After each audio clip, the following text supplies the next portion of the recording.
Ms. Oni, let me stay with you for a bit. A good percentage of the national budget for 2024 has been allocated to the power sector, and according to reports, less than 4% of that amount is for personnel.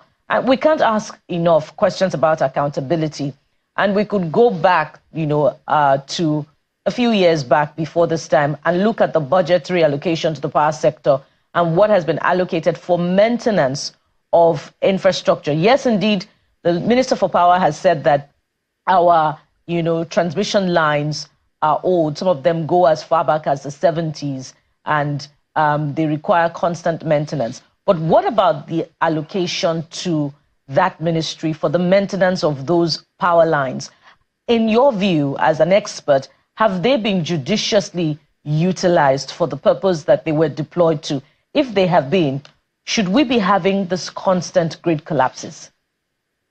In my view, that's where monitoring comes in. It's crucial. The information I do have is that monitoring has been poor, and it's doubtful.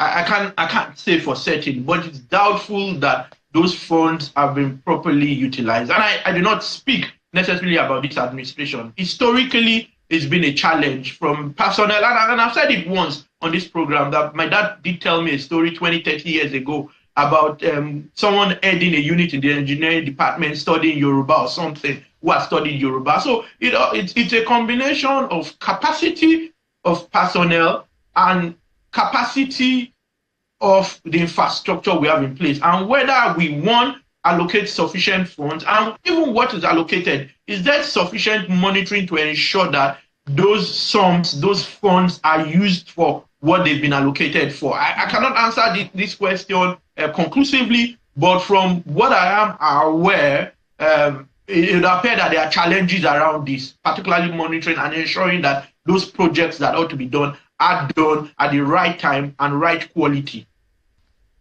If not, we shouldn't be having some of these issues.